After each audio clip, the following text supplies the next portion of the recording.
Good morning.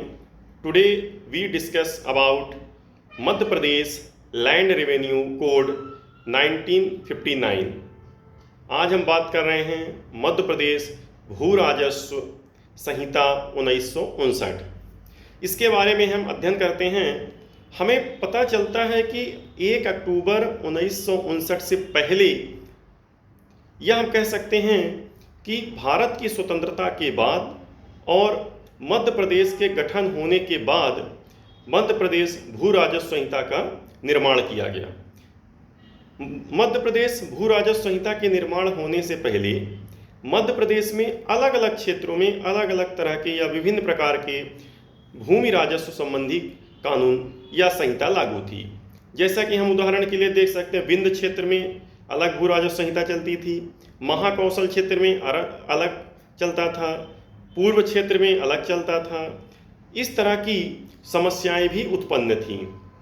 15 सितंबर 1959 को राष्ट्रपति के हस्ताक्षर के बाद मध्य प्रदेश भू राजस्व संहिता 1959 का निर्माण हुआ और 21 सितंबर 1959 से यह संपूर्ण मध्य प्रदेश में प्रभावित हुआ।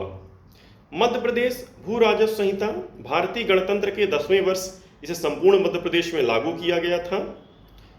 मध्य प्रदेश भू राजस्व संहिता के निर्माण करने का मुख्य उद्देश्य था कि एक तरह से एक प्रशासनिक सुधार करना था और जिससे कि सामाजिक और आर्थिक क्रांतिकारी परिवर्तन हो सके।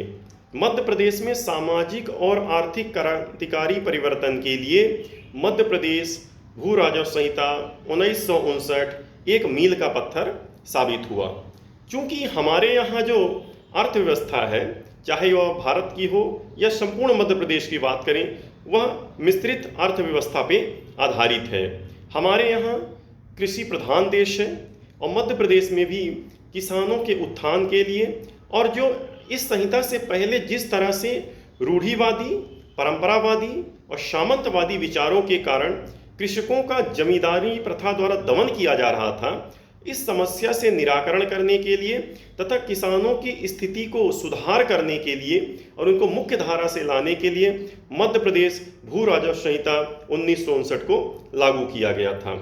कृषि व्यवस्था में संशोधन भी किया गया था तथा साथ ही साथ यह भी किया गया था ताकि सहकारी समितियों को प्रोत्साहित किया जा सके। यह सहकारी समितियां किसानों के आर्थिक शोषण होने से उनको बचाती हैं। पहले हम देखते थे कि जमींदारी प्रथा होती थी और पूंजीवादी प्रथा होती थी। जमींदारों द्वारा बंधक करके यानी कॉन्ट्रैक्ट करके किसानों से लगान की वसूली की जाती थी। यदि कोई किसान किसी जमींदार से कोई कर्ज ले लेता था या अपने खेतीबाड़ी के लिए कोई कर्ज ले लेता था, तो जो जमींदार रहते थे या गांव के प्रधान रहते थे, उनके द्वारा मनमाने ढंग से वसूली की जाती थी और किसानों को आर्थिक रूप से, मानसिक रूप से, शारीरिक रूप से प्रताड़ित किया जाता था। इन सभी परिस्थितियों को ध्यान में रखते हुए और मध्य प्रदेश की स्थिति में सुधार करने के लिए मध्य प्रदेश भू राजस्व संहिता को लागू करने पर विचार किया गया था।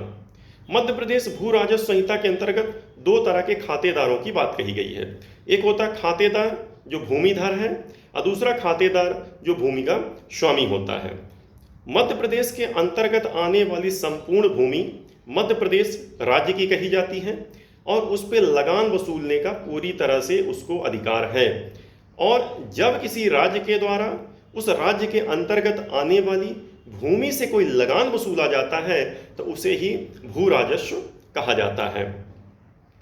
मध्य प्रदेश सरकार में केवल कृषि की भूमि ही नहीं, मध्य प्रदेश के अंतर्गत आने वाली, चाहे वो बहती हुई नदी हो या बहता हुआ जल हो या ठहरा हुआ जल हो या वहाँ का जंगल हो या खनिज हो या खान हो या किसी भी तरह से वह सभी संपत्तियाँ या वह सभी तरह के प्राकृतिक संपत्तियाँ जो मध्य प्रदेश के राज्य के अंतर्गत आती हैं या मध्य प्रदेश के भूमि पे आती हैं, वह संपूर्ण मध्य प्रदेश भू राजस्व संहिता 1959 के अंतर्गत आएंगी।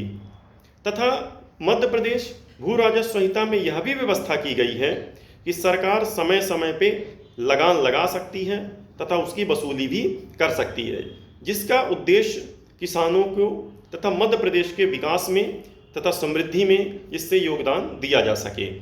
केवल कृषि तक ही सीमित नहीं है, हम देखते हैं कि दिन प्रतिदिन भूमि का क्षरण भी हो रहा है। इस समस्या से निराकरण करने के लिए, वन आच्छादन करने के लिए या अधिक से अधिक बंजर भूमि पे या परती भूमि पे पेड़ों को लगाने के लिए तथा हरा भरा बनाने के लिए मध्य प्रदेश के किसानों को भी प्रोत्साहन दिया जाता है। तो हम इसका निष्कर्ष ये समझते हैं कि मध्य प्रदेश भू राजस्व संहिता को लागू करने का मुख्यतः 3 ही बिंदु हैं।